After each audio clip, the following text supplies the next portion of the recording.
But an average person would never know that this was about anarchism. So then Powell ended up writing his own review of his book, which we then republished in here.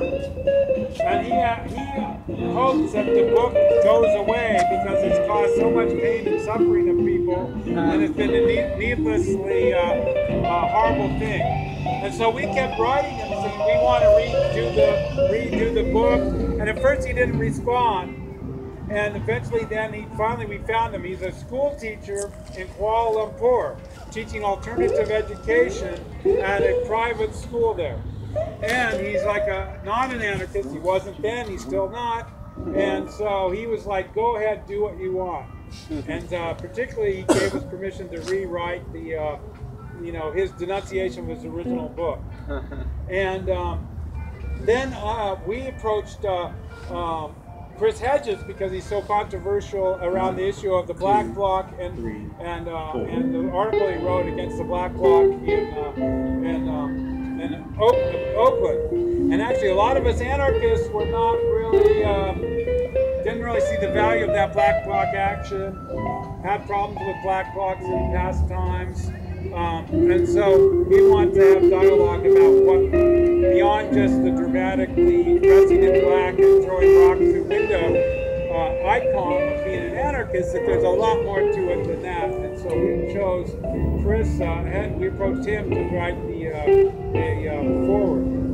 So the final straw, though, that got us to do this, for me anyway, was that food not bombs activists at Occupy in Cleveland were involved in the kitchen, and they were helping feed people.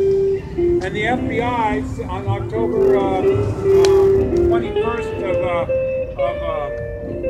2011 sent an informant and an agent, an undercover agent, to the kitchen and volunteered. And they tried to get the Food Not Bombs kids to be really militant and so on, and they took them all the way until May 1st for them to finally frame them. And what they did was they gave them a copy of the original anarchist cookbook, circled the C4, gave it to them and said, let's bomb this bridge in a national park outside of Cleveland on May Day, and we'll be world heroes and we'll be really great. And it turned out, of course, it was a setup. And they went to an Applebee's the night before May 1st, the FBI agent handed a cell phone to one of the kids and said, if you dial this, the bridge will blow up and we'll be heroes. And they gradually started where they're going to hang a banner off the bridge, and then they were going to do this thing and that thing until it evolved to this. And so they got busted, and they ended up being sentenced to 10 years in prison.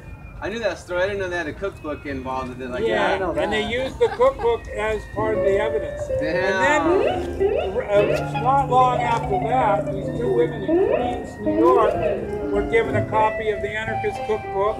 And they were Muslim Americans, and they circled the C4, and they tried to get them to bomb something, and they wouldn't. They just ended up bombing anything. And so the complaint for those two women who were framed as domestic terrorists is only a couple of pages long, and it's all about how they had a copy of the anarchist cookbook, and the C4 was circled. And Dianne Feinstein announced that she wanted to, the senator from California, that she wanted the anarchist cookbook banned. So fortunately, we had already been writing the new version of the anarchist cookbook in her valiant effort to ban the cookbook. So we came out just in time to be banned by Dianne Feinstein because she had her way. But actually, fortunately, that never happened. But it certainly did have increased sales. And then, oddly enough, you can buy the anarchist cookbook, my version, on Walmart.com. Very strange. So I don't know. People say okay. So there's actually litigation I don't know all the details of this. I read a little bit on the web, but 2 other people own the rights, or claim they own the rights to the Anarchist Cookbook, the original version. And they apparently are suing each other over the copyright. So we just can't wait till they talk to us and find out that we are actually anarchists, that those 2 owners are not, and that this book is about anarchism. Powell didn't publish it? Huh? Powell didn't publish it himself? No, he didn't. He might have published the original one, but he didn't own the copy. No, actually somebody else published it and they owned the rights. And then that person, I forget the detail. Chaz actually sadly can't be here tonight, would know the entire detail of that because he's been pursuing the copyright issues of this book for a long time, and it's really interesting story. But I know that one of the people that believes that they own the rights to it is a right-wing nut who's a city councilor in some small town in Texas, and I can't remember the details of it. But I just think it's very funny that there would be people suing each other over the ownership of the name and the book and stuff, and then we just come out with our own thing. So one of the things that we, we talk about a lot of things, and we do have the vegan recipes in the back, both for 6 people and for 100 people. That's part of what we're doing. But also, we have information on how to avoid being framed as a terrorist, but other things that are practical for anarchists, like how to organize meetings in a decentralized, non-hardcore way, how to organize a concert, a tour, things like that, how to do food not bombs in some ways. Also, we have like avoiding FBI entrapment, because we have a lot of friends who have been busted, and particularly food not bombs volunteers who get framed for being, bombing stuff. And there's some pretty simple ways to minimize the chances of you going to prison. But one of the other areas I worked on here, which I really found exciting, was about the issue of property. And so that's kind of early on from in the history of anarchism. In fact, it's ownership of property was one of probably the biggest debates in the community of the people that coined the name anarchism and started adopting that. And so the history of that I found was fascinating. And partly right now, anarchists are in the news in a big way over creating a free state between Turkey and Syria and Iraq.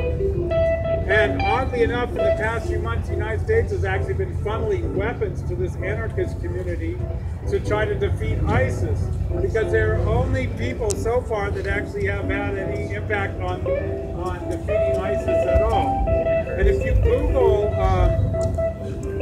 this, the PKK. They were the PKK, but YPG?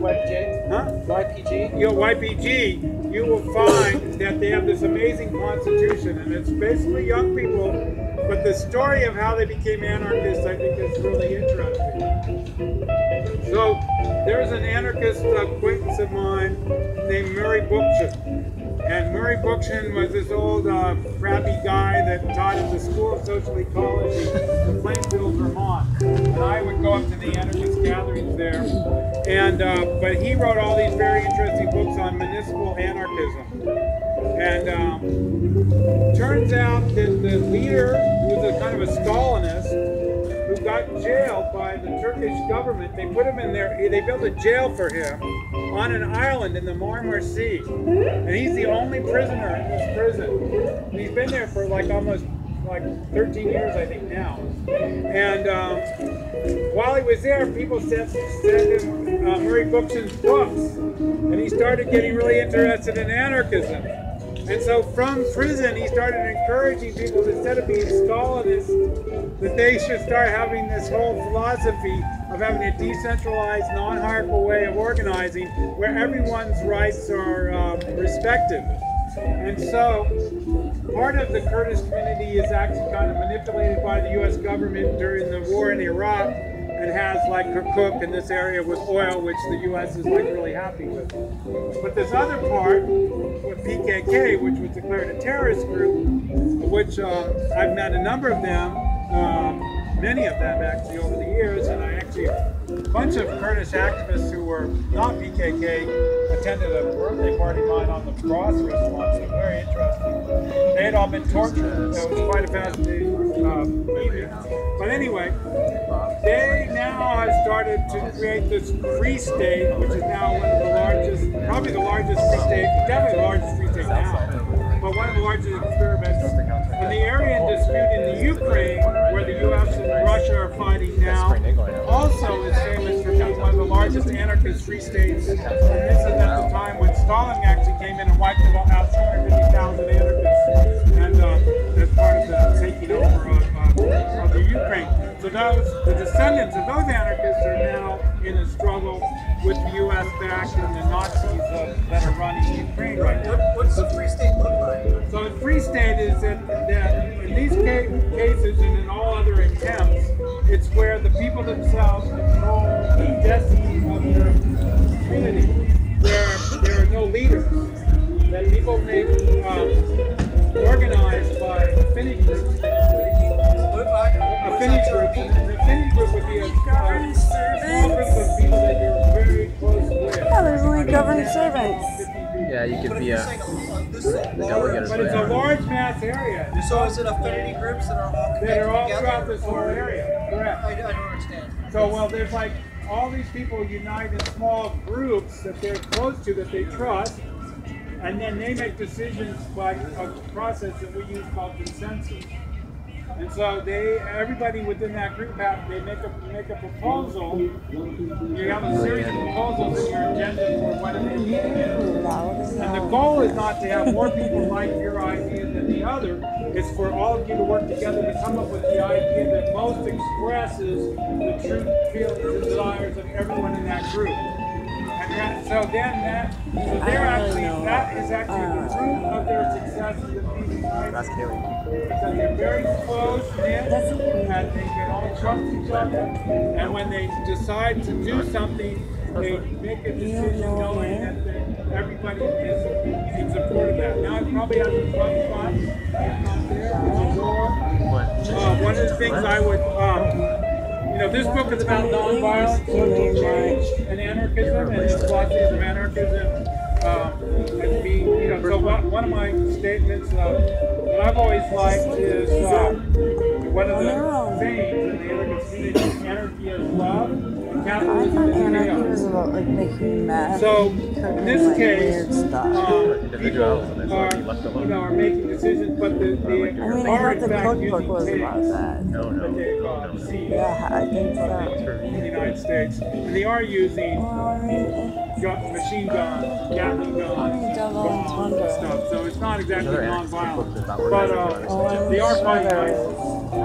And but their constitution is really beautiful in that it's like it's as close to a constitution of a so-called state that a anarchist community could ever put together. It's very interesting. It's an evolution. Now, my friends that do food not bombs, the people that I worked with in the past in Israel that do food not bombs, they are very interesting. They had started food not bombs because they refused to fight in the West Bank and join the Israeli Defense Forces. And so what they ended up, someone went to jail, and then after they got out of jail, they organized a thing called the Refusenik Conference. And at the Refusenik Conference, they realized they need food, so they organized the food not bombs to feed the Refusenik Conference. And the Palestinian farmers came to the conference and said, hey, we're going to do a peace camp on the West Bank for 2 months. Can you do the cooking and provide the meals? So they volunteered to do that. And then during that time, they came up with this idea called anarchists against the wall. And so what they decided to do was they would, because they were mostly Jews, they would go to the West Bank side, the Palestinian side. They would come up. They started out with just bolt cutters because some of the walls just have chain link gates that you can cut through, and they would cut through the gates. So the day I arrived, they actually had their first direct action, where they came and cut the gate down. And the Israeli Defense Forces arrived and shot live ammo at them, and one of the activists, Gil, was shot in the leg and almost died because it's very hard to get medical care from the West Bank, even if you're a former. He had actually just left the IDF and joined this action because of his anger at what he had seen on the West Bank. but because it is the West Bank, it took him, he almost bled to death because it was hard to get through the border to get back into Israel to receive medical care. So now anarchists against the wall, they've done other things, like they've actually got hard bats and jacked up those huge concrete things and fell them into Israel. And their saying is that they don't want a two-state solution, they want a no-state solution. And so they don't want this division between them and the close friends and allies that are in the Palestinian side of the border. And then, you know, when Funabom started, communism was really the ascendant, most visible expression in the United States of opposition to the political system. And so anarchists were very marginalized in 1980, 81, 82. But when the Berlin Wall came down in 1989, things really took off. And anarchism started to really take off. And part of the strategy of Funabom's had been, and still is, and for many people, is that rather than be, yeah, why don't you go? The capitalist community in the early 80s, our idea was that if we practiced being anarchists as Funabom's activists and used the principles of anarchism, then people that were scared that anarchists meant something like the original anarchist cookbook, throwing bombs, that they would be attracted to our movement, they would learn the beauty and joy of anarchism, and then they would be living anarchism, and then that would be much more important and ultimately reach their soul, reach their being, and make much stronger anarchist community. And I think that ultimately that worked, and that we see today, when there were so few anarchists in 1980, 81, 82, where people that openly called themselves anarchists in the United States, that now anarchism is like flourishes globally. It is like huge, and people talk about these ideas all the time. So anyway, that's a presentation about the Anarchist Cookbook. Anybody have any questions? Yay! Yes? Do you know of any anarchists in the Southwest? You know, like, in a certain way, there are, I don't know if people would call themselves anarchist communities, but I would say there are some lawless communities that I'm aware of. One of them is near Taos, New Mexico, where I have the free school, Funabom Free School, and that is called the Mesa. And it's, I would not say that it was all like a utopian anarchist community. It is, you know, it's wild and people are individualists, and it's very hard to live there. Now, another area that has a very slum city in California is somewhat like an anarchist community, but it's again, it's a more peaceful version of the Mesa. But I would say that those are two in the Southwest. Yeah. But I guess I have a hard time with the. I mean, the buy-in. I mean, I see it as a subculture, but how would it? To me, I need the full buy-in of, like, as humanity, how could we take all of these concepts from anarchy and actually try and live as human beings on a large scale with each other? Well, I think we have to start out in small groups until all this, many people are living this way.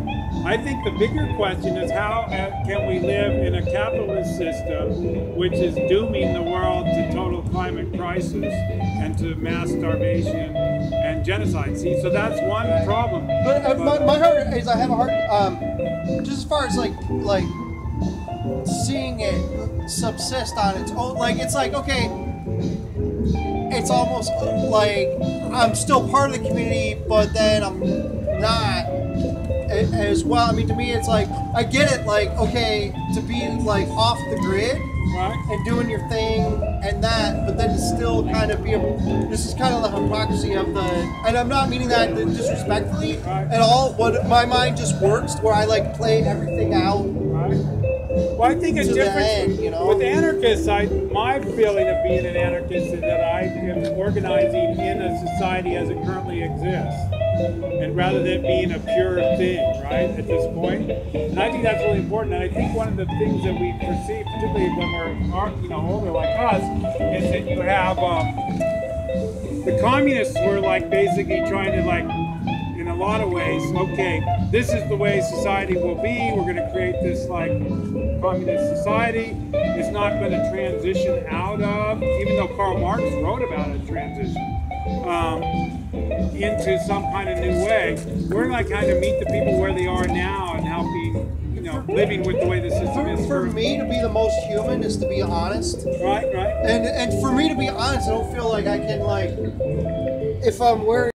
Over in England, we're calling food without any animal products at all vegan, and it just wasn't happening over here. We were calling it vegetarian. So, but we'd go out with our food and we would share with people in Harvard Square, and people go, "Wow, you don't look Hindu." I thought the only people that were like didn't eat meat were Hindus, Well, it's natural hygiene started in 1822, and Jay Dinshaw was the president of Natural Hygiene Society, and he was a student of Herbert Shelton. Right. And he was a friend of Donald Watson. His wife was a friend of Donald Watson, and together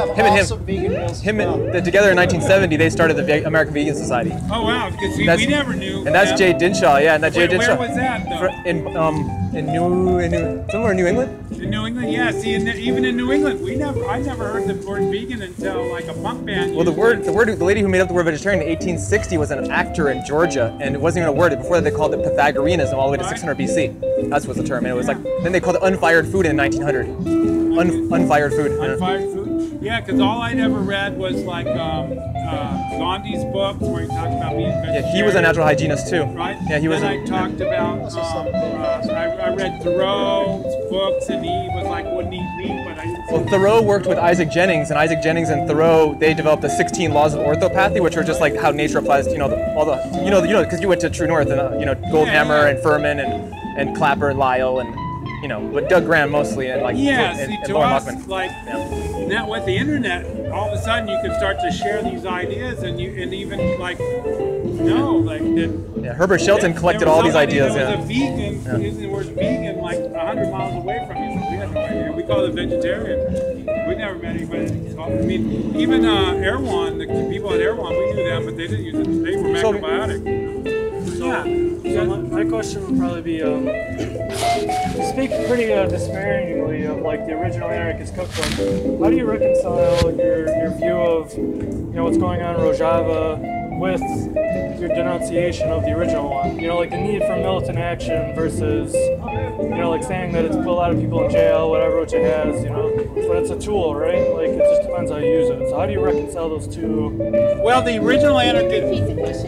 Yeah, so he's like, how can I reconcile my perspective on this book in nonviolence to the original anarchist cookbook, right?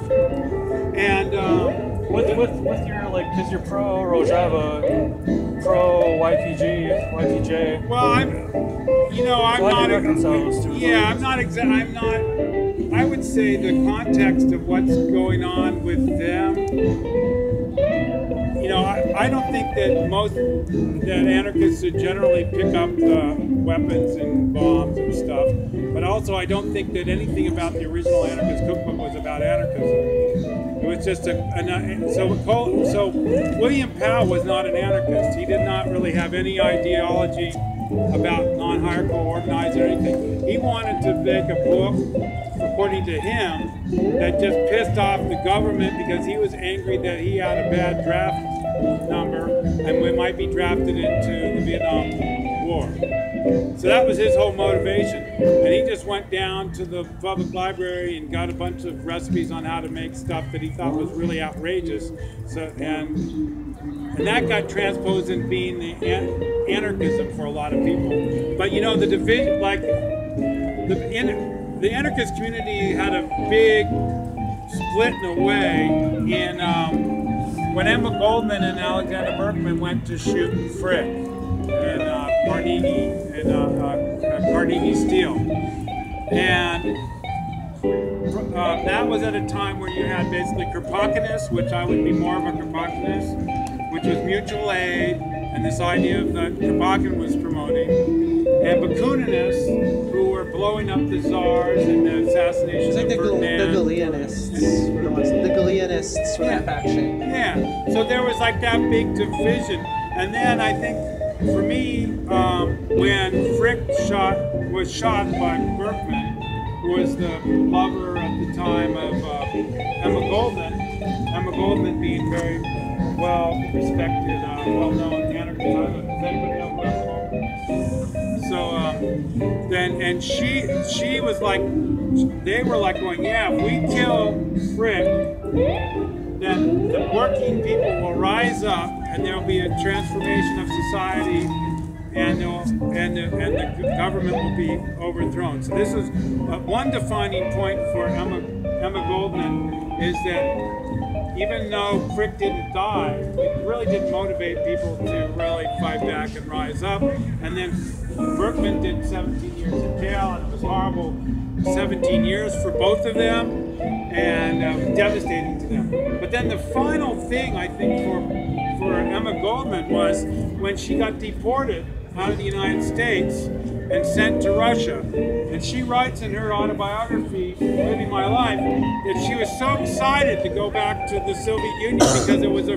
true workers' paradise with these Soviets, and Soviets being infinity groups in our language, and that it would just be wonderful. So she gets there, and she wants to work in solidarity. And she feels like, well, so it's an armed rebellion, you know, overthrows the Tsar, drives out the capitalists and the rich. But then she discovers that to maintain that power, they're having to use the same violence to stay in power. And so she ends up getting, of course, deported from the Soviet Union. And because she's like trying to organize an anarchist revolution in the midst of a communist, authoritarian government. So I think then that kind of changed the idea that it's more about the ideas of the people being self-empowered and seeing that they don't have rulers above them, and that they are creating their own destiny in cooperation with one another. That is much more of a long-term revolutionary social change direction, and that I don't think there's a, I think self-defense. So I would say Funab Bombs, or myself, when I started in Funab Bombs, I was supporting the FMLN in El Salvador against the death squads and the U.S. government bombing the crap out of El Salvador. So they were a communist group, FMLN, and they were a peasant group in many cases, and they were resisting militarily the war that the U.S. was waging on them.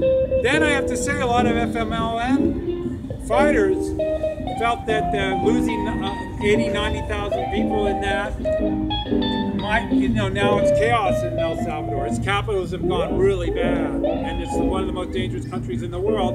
And there's some feeling that even though they were being killed by the U.S., had they maybe maintained a nonviolent direct action status, even though they were being killed and bombed, they might have ultimately transformed society into being one where it'd be peaceful now.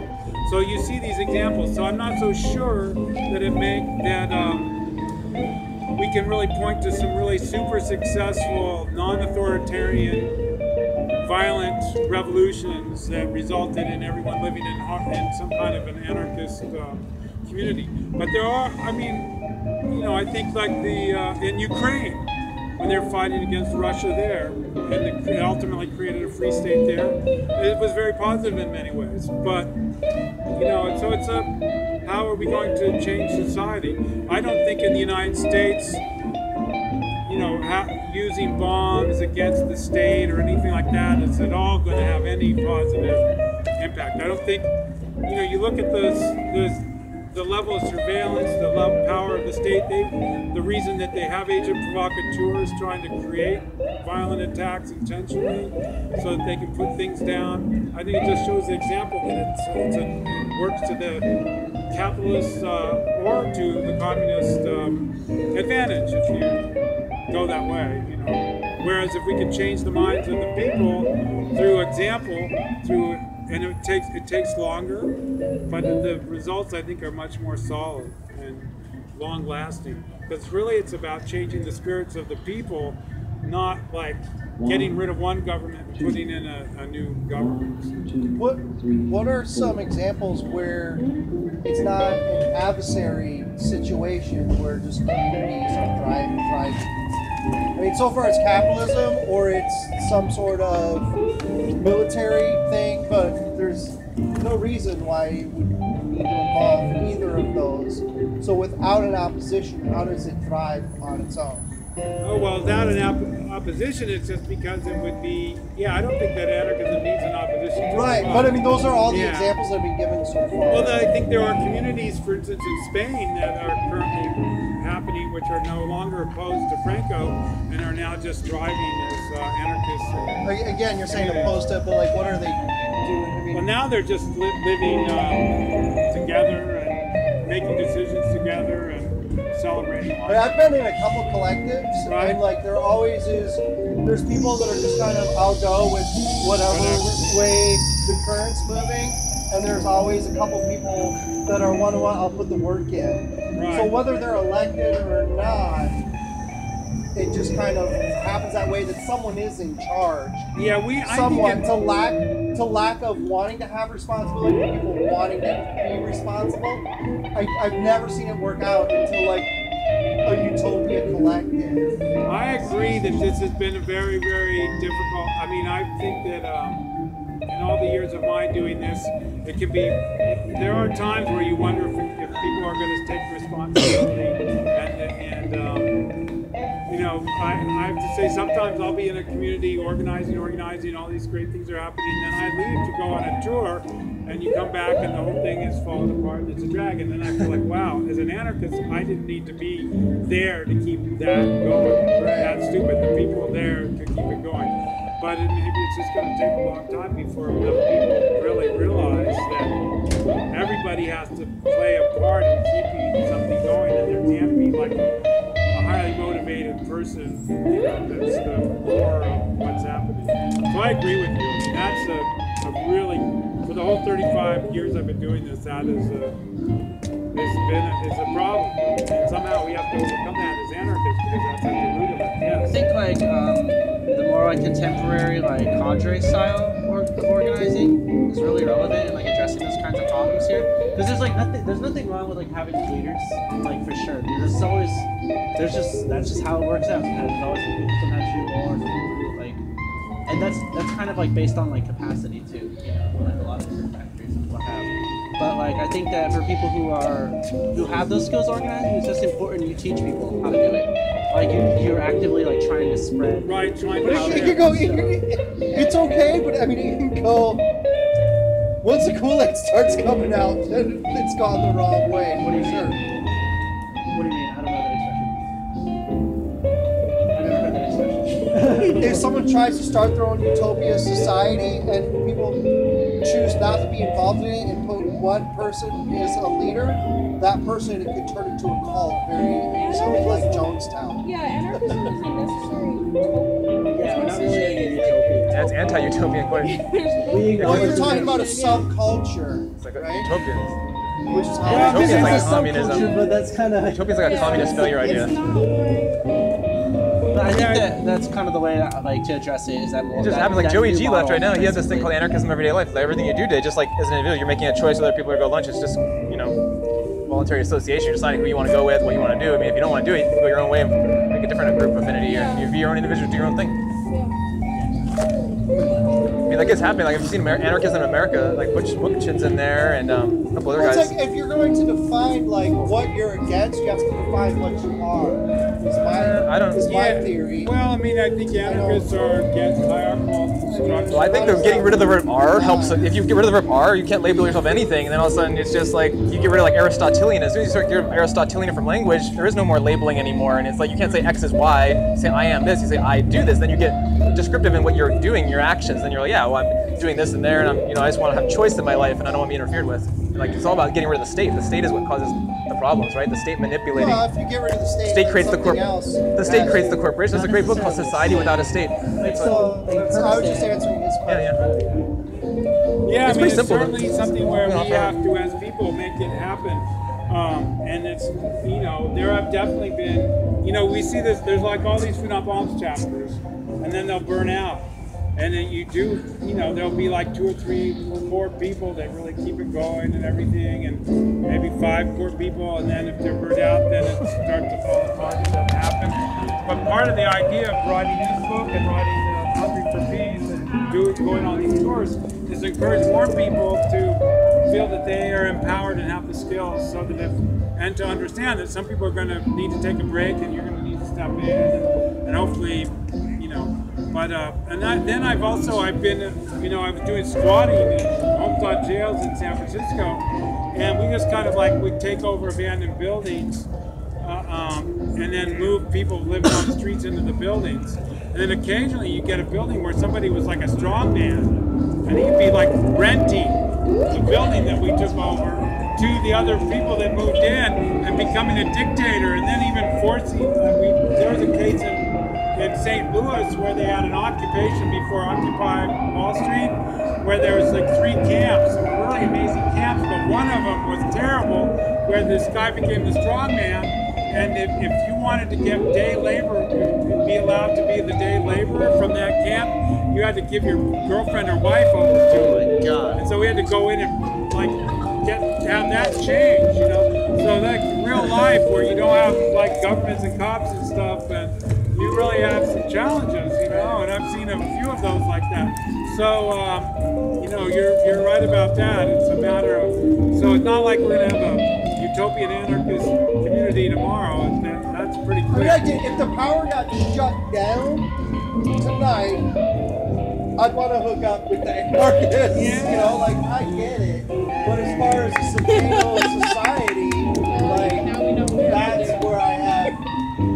That's where I'm at. Yeah, well, it's a transition, and it might be a many generations transition, that's for sure. Yeah, I mean, the way you look at it is like probably